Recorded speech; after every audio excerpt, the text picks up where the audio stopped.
আসসালামু আলাইকুম প্রিয় দর্শক, আমিরুল মোমিনিন মানিক আপনাদের প্রত্যেককে আমন্ত্রণ জানাচ্ছি এই পর্যালোচনায়। আমাদের পর্যালোচনার বিষয় হচ্ছে ট্রাম্পের লোভনীয় প্রস্তাবের পরও সিরিয়া কেন ইরানের পক্ষে। আশা করছি এই আলোচনার শেষ পর্যন্ত আপনাদেরকে পাবো প্রিয় দর্শক। সিরিয়াকে ট্রাম্প একটা লোভনীয় প্রস্তাব দিয়ে বলেছিলেন যে যদি তারা হিজবুল্লাহর সঙ্গে যুদ্ধে জড়ায় তাহলে তাদের জন্য বিপুল অর্থনৈতিক উন্নতি এবং অগ্রগতির অফার আছে। অন্তর্বর্তীকালীন শাসক আশ-শারাহ লেবাননের হিজবুল্লাহর সঙ্গে যুদ্ধের সম্ভাবনা প্রত্যাখ্যান করে বলেছেন, হিজবুল্লাহর সঙ্গে সংঘাতে জড়ানোর কোনো ইচ্ছা সিরিয়ার নেই। তাবনাকের বরাত দিয়ে পার্স টুডে জানিয়েছে, দামেস্ক লেবাননে হিজবুল্লাহর মোকাবেলার দায়িত্ব নিতে পারে এবং এই দায়িত্ব সিরিয়াকে অর্পণ করার কথা বিবেচনা করছি। মার্কিন প্রেসিডেন্ট ডোনাল্ড ট্রাম্পের এমন মন্তব্যের পর সিরিয়ার অন্তর্বর্তীকালীন প্রেসিডেন্ট রোববার রাতে লেবাননে ইসরায়েল ও হিজবুল্লাহর মধ্যকার সংঘাতে জড়ানোর সম্ভাবনা নাকচ করে দিয়েছেন।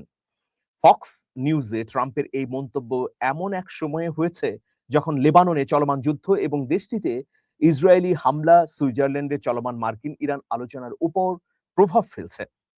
রোববার ইসরায়েলি প্রধানমন্ত্রী বেনিয়ামিন নেতানিয়াহু দক্ষিণ লেবাননের বাফার জোন বজায় রাখার জন্য ইসরায়েলি সেনাবাহিনীর উপস্থিতির প্রয়োজনীয়তার উপর বক্তব্য দেন।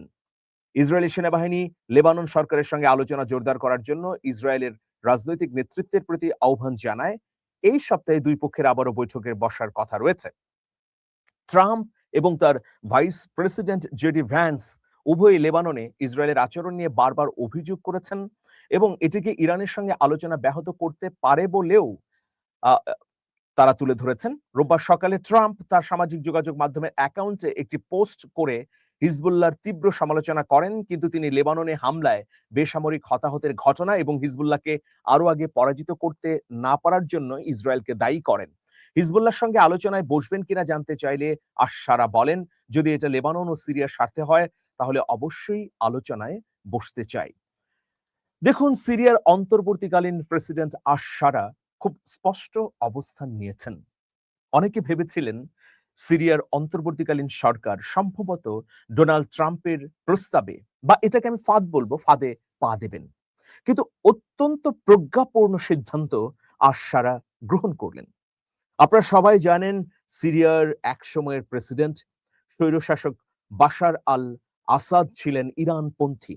ফলে তাকে টিকিয়ে রাখবার জন্য ইরান নানাভাবে চেষ্টা তদবির এবং সামরিক সহায়তাও করেছে।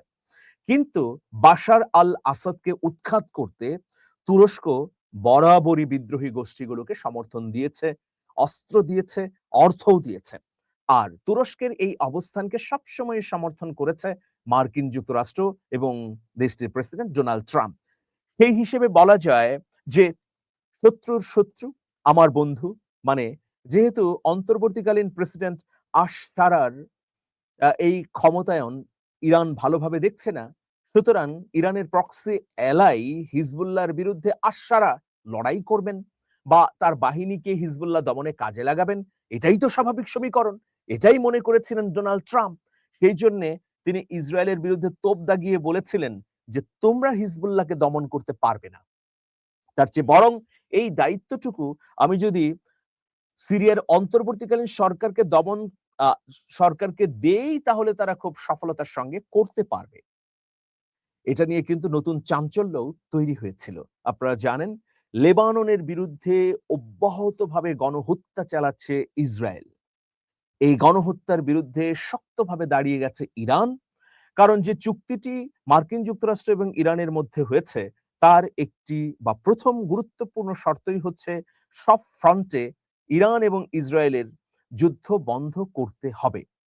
সেখানে কেবলমাত্র মার্কিন যুক্তরাষ্ট্র হামলা বন্ধ করবে তা কিন্তু নয়, ইসরায়েল নির্বিচারে যে হামলা করছে সেটিও বন্ধ করতে হবে। তো এই ধরনের একটা প্রেক্ষাপটে ইসরায়েলের বেপরোয়া আচরণে ট্রাম্প প্রশাসনও উদ্বিগ্ন এবং বিব্রত।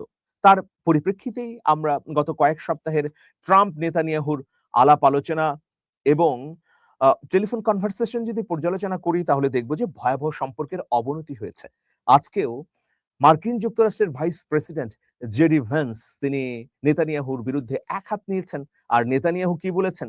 নেতানিয়াহু বলেছেন যে, "আমরা আর মার্কিন যুক্তরাষ্ট্র নির্ভর থাকতে চাই না। আমাদের নতুন বন্ধু খুঁজতে হবে। আমরা আর অস্ত্র মার্কিন যুক্তরাষ্ট্রের কাছ থেকে কিনব না।" এই ধরনের মন্তব্যও কিন্তু করেছেন নেতানিয়াহু। তো এরকম একটা পরিস্থিতিতে ট্রাম্প খানিকটা আশাহত হয়ে গেলেন। মানে ট্রাম্প যে নেতানিয়াহুর বিকল্প খুঁজছিলেন, আশারাকে সেই প্রস্তাব দিলেন, তিনি এই প্রস্তাবটি গ্রহণ করলেন না। এর পেছনে কি কারণ থাকতে পারে প্রিয় দর্শক? ট্রাম্পের এই ধরনের প্রস্তাব গ্রহণ করলে অর্থনৈতিকভাবে, সামরিক ক্ষেত্রে অনেক লাভবান হতো দামেস্ক। কিন্তু সেটা তিনি পায়ে দোলে ফেললেন, ছুঁড়ে মারলেন। কেন? আশারার এই শক্তিমত্তা, সাহস বা প্রজ্ঞার রহস্য কি? আশারার পেছনে ছায়া হয়ে একজন ব্যক্তি আছেন। আপনারা বলতে পারবেন তিনি কে? তিনি হচ্ছেন তুরস্কের পররাষ্ট্রমন্ত্রী ডক্টর হাকান ফিদান। এই সময়ে কূটনীতির ক্ষেত্রে যাকে মাস্টার মাইন্ড হিসেবে চিহ্নিত করা হয়, বিশ্বব্যাপী তুরস্কের প্রভাব বৃদ্ধির অন্যতম অনুঘটক এই হাকান ফিদান, যিনি আবার তুরস্কের প্রেসিডেন্ট রিসেপ তাইপ এরদোয়ানের বিশ্বস্ত।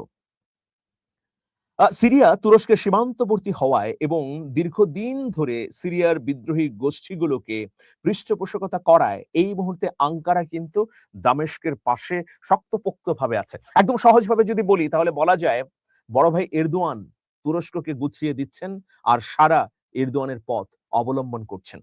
অনেকে এটা বলেছেন যে সারা হচ্ছেন ইসরায়েলপন্থী, সারা হচ্ছেন মার্কিন যুক্তরাষ্ট্রপন্থী। কিন্তু ডোনাল্ড ট্রাম্পের এই যে আহ্বান, যেভাবে তিনি দললেন, মানে হিজবুল্লাহর বিরুদ্ধে অবস্থান না নিয়ে তিনি কার্যত বা আ প্রত্যক্ষভাবেই ইরানের পক্ষে চলে গেলেন।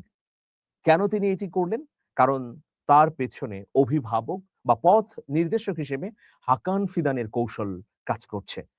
তুরস্ককে ধ্বংসস্তূপ থেকে আবারও পুনর্গঠনের জন্যে দুঃখিত, সিরিয়াকে ধ্বংসস্তূপ থেকে আবারও পুনর্গঠনের জন্য তুরস্কের দারুণ অবদান আমরা দেখতে পাচ্ছি। সেই অবদানের কৃতজ্ঞতা স্বরূপই আশারা স্পষ্টভাবেই জানিয়ে দিলেন যে, "আমরা হিজবুল্লাহর বিরুদ্ধে লড়াইয়ে নামব না।" শুধুমাত্র এই কথাটা বলা বাকি রাখলেন যে, "হিজবুল্লাহও আমাদের ভাই।" তবে এটাও কিন্তু তিনি বললেন যে, যদি লেবানন এবং ইসরায়েল আহ্বান করে, তাহলে হিজবুল্লাহর সঙ্গে শান্তি এবং সমঝোতা তৈরিতে আলোচনায় বসতে পারি, দমন নয়। তো এর মধ্য দিয়ে আশ-সারার সাম্প্রতিক গতিবিধি, গতি প্রকৃতি এবং মধ্যপ্রাচ্যের ভূ-রাজনীতিতে তার অবস্থানটি কিন্তু স্পষ্ট হয়ে গেল। ভবিষ্যতে তার এই ধরনের প্রজ্ঞাপূর্ণ সিদ্ধান্ত যদি আমরা দেখতে পাই, তাহলে সিরিয়া আন্তর্জাতিক অঙ্গনে নিজেদের ভূমিকা রাখার ক্ষেত্রে আরো দৃঢ় হবে বলেই আমাদের বিশ্বাস, প্রিয় দর্শক। আমরা চাই সিরিয়ায় শান্তি, স্থিতিশীলতা এবং উন্নয়ন অগ্রগতি ফিরে আসুক। সিরিয়ায় গণতন্ত্র উন্মোচিত হোক। সিরিয়ার মানুষ শান্তি এবং স্বস্তি পাক। এটাই আমাদের প্রত্যাশা। দেখুন, সিরিয়া এমন একটি জায়গায় অবস্থিত, ঠিক তুরস্কের সঙ্গে লাগোয়া এই রাষ্ট্রটি একদিকে মিশর, আ একদিকে আফ্রিকার দরজায় দাঁড়িয়ে আছে, অন্যদিকে ইউরোপেরও কাছাকাছি।